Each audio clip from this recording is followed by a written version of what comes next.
Don't buy your dream house now, or at least that's what the experts are saying. Today's episode, it's going to be very different. It's a bit of a debate, and I want you to be really involved in it. I want to hear your opinion about the article that I'm about to share. So please do not hesitate leaving your comment down below because I look forward to reading that. So let's get started. So thanks to Fox Business, we have this article about real estate experts' advice to home buyers saying, don't buy your American dream home now. And let's see why are experts saying that.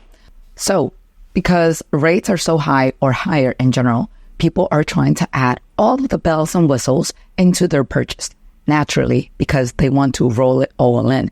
They want to come out of pocket too much. So in essence, what people are trying to do is that they're trying to find that dream home with every little bit of thing in it because prices are already high, interest rates are high. So they want to make sure they find everything they need in a house, lump it all in before things get more expensive, whether it's through the interest rates or even the pricing of the house, right? So what the expert is saying is, I think that as a buyer, you need to maybe put your expectations aside and don't buy the American dream home right now, but think about that American dream home in the future. And I want to take a brief pause right there because I truly want to see what your thoughts are on this subject. Do you really think it's better to just buy any home now, today, and just defer your dream home purchase to the future? And in fact, that's exactly what I did. I started investing in real estate. I started purchasing rental properties. I built my portfolio and I rented my primary residence for many years. To me, it wasn't an issue that I was renting. And I know that a lot of people were thinking that renting is actually a waste of money, but to me, it wasn't. I was already living in my dream place. I just couldn't afford to buy my dream place. And what I decided to do was to put my available money to work for me because my biggest fear was to get into debt, buy my dream home, and then probably losing my job and not be able to afford it. So instead, what I did was to build a rental portfolio, have that rental income help me pay for the mortgage while I still continue to work in my 9-to-5 and generate more money and keep setting that aside until it was the right time for me to buy my primary home. So to illustrate what I did, because I know not everyone here has been following NOVARISE for quite some time, I bought a bunch of single family homes over the year, right? And I created my portfolio in 2 states. One of them is Alabama, and the second one, it's in Florida, right? So I held it, I put them on the market for rent. And what happened throughout the years was that the properties, they started accumulating value, meaning they gained an appreciation thanks to the market that I invested in. And of course, over the years, I was paying off my mortgage. So equity started building up more. And so what I did later on, I did a cash out refi and I pulled the equity out of these properties and I used that money and I bought more. I bought more properties all the way until I built a portfolio of 24 properties over the years, right? And then I left those properties in the market. They continued to rent. Some of them appreciated. Some of them were just simply cash flowing. And it got to a point in time where I decided to downsize. Why? Because I just didn't want to be in 2 markets anymore because I was becoming a mom and I wanted to devote time to my family. So this wasn't taking most of my attention anymore. So what I did was to sell my portfolio in Alabama, and with the capital, I invested that money in Florida. So I bought an additional quad and a couple of duplex. And then with the money that was left from it, I finally purchased my primary residence. Once again, it took a lot of years. It wasn't an overnight thing. And I was patiently waiting for it. And the beauty of it is that I never felt like I was wasting my money. I never felt like I was throwing my money down the drain because whatever I was paying for rent was getting me my dream home. So to me, it didn't matter whether I was renting or owning the place I was living in because I was already building a rental portfolio. So to me, the whole idea of the mindset of being a property owner was not a big deal anymore because I already owned property. It was just simply a matter of time of being patient and waiting for the right moment for me to purchase that dream home that I currently have and I live in with my family who happens to be growing. So now my question to you is, what do you think? Are you in the team that prefers to do whatever it takes and purchase that primary residence first because that's more important for you and your family? Or you don't mind waiting because maybe you're living in the best place you can afford right now by paying rent, and you rather just take it slowly and use your money towards something that you can afford and at the same time can generate a return for you? And what is the reason for you doing that? Is it the same reason that I'm sharing with you? Is it the same that the investor is sharing in the article? Or maybe your own personal reasons? Help me get to know you more. So while you leave your comments, I want to continue with the article. And what it's saying here is that potential higher rates will follow residents into the hottest housing markets of 2024, according to Zillow, which includes places like Buffalo, New York, Cincinnati, Columbus, and Cleveland, Ohio, Atlanta, Georgia, and Orlando and Tampa, Florida. So what the experts are saying that maybe right now the best thing you can do is buy maybe your second home first, buy the property that later on, if you can make a big killing when you sell it, maybe you can hold on and you could rent it out and it will cash flow. I like investing the Airbnb markets because if it's popular on a short-term basis, it's generally popular also on an annual basis. This is what the expert is saying.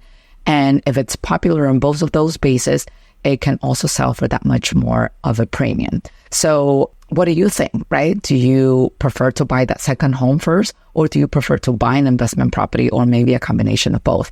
Beware now. I know the article talks about investing in an Airbnb, but before you consider investing in an Airbnb, make sure you do your due diligence, do your market research, and check whether the area that you plan to invest in or purchase your property has any restrictions on Airbnb, because now things have gotten a little heated with the whole Airbnb situation and the lack of housing available for people. So the government is actually cracking hard down on anything that's Airbnb related. So make sure you do your due diligence before you invest a ton of money and then just find out that you can't really do Airbnb.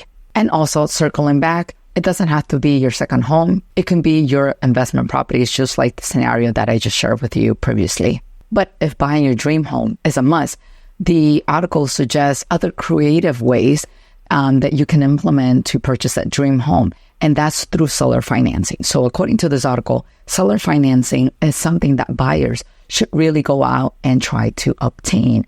And especially if they have enough money, but they can't show enough money. This happens a lot with business owners, people who don't usually have the traditional W-2 job, but they receive a lot of their income through their businesses. But at the same time, they reinvest that money back into the business. So it might seem like they're not making that much money on hand because everything gets reinvested. So that's what they mean by they can't show enough money. So back to the article, according to this expert, I'm seeing that more and more often. I am seeing a lot more sellers flexible and open to creativity of providing seller financing. Now, this quote was actually very interesting because they talk about seller financing openly, and I was really curious to see what was the reaction of the readers. And I actually stumbled upon this comment that was quite interesting. So one of the comments was, I'm a real estate broker and I can tell you this. Most of what you heard here is bunk. Sellers are not selling because they aren't changing jobs or they're not wanting to move to downsize. They aren't going to offer seller financing to anyone, let alone if there's no inventory. They have no motivations. So in this case, I thought that the comment was actually very interesting because people tend to leave their opinions based on their experience. So it is very likely that this real estate broker is speaking based on the experience that he has in his market. So maybe in the market where he services, there aren't that many examples of seller financing, or maybe people are just simply not motivated to move down. But I have personally heard of and have seen that seller financing does exist. It just depends on the market. The market could be doing not so well, or it could be applied to scenarios where it's just very unique. Maybe the piece of real estate is just so special or maybe so expensive that the seller understands that something like that doesn't come quite often. So in efforts to keep things going and to facilitate the sale of that piece of real estate, they offer seller financing. In fact, I have an example right here, right now and Zillow with this property. Now, full disclaimer, I'm not suggesting you purchase this property. I'm not saying you should look into this property. It's just a simple example that I was able to find about a property offering seller financing. So as you can see on the screen, this property is not cheap. It's almost $9 million. And moving a property in the market that costs $9 million doesn't come easy. And you can see how gigantic this place is. Even the driveway in itself, look at the entrance, look at the dining table. It could sit up to 20 people. You see, it has the whole spiel, right? But what I found interesting is that when you start going down to the description of this property about what's special about it, you can see here clearly that there is an option for seller financing. It's saying seller financing available, 50% minimum down payment at 6% interest only, a 3-year term. And on top of that, there's no prepayment penalty. So once again, a comment about a seller financing not being available, you should actually take those comments with a grain of salt, and always remember that people will always share their opinions based on their experiences, but it doesn't necessarily mean it has to be a fact. So that's why we create content of this kind, to educate you, the aspiring homeowner or the aspiring real estate investor, and maybe you're already both, and you just simply want to continue to further nourish your learning. So always take opinions with a grain of salt. What's important is that you take that information, you digest it, you take what works for you, and what doesn't work, just take it as an anecdote, and where you learn something, you heard something interesting, and then just simply move on with the piece of information that was value added for you. So once again, I would love to read your opinions. Tell me what you think. Do you think it's best to focus all your efforts and first acquiring your primary residence and hopefully let that be your dream home? Or do you think it is better to defer that reward and just wait a little bit longer until you can afford it, truly afford it, and enjoy that dream home even more? I will see you in the next video. Take care. Bye-bye.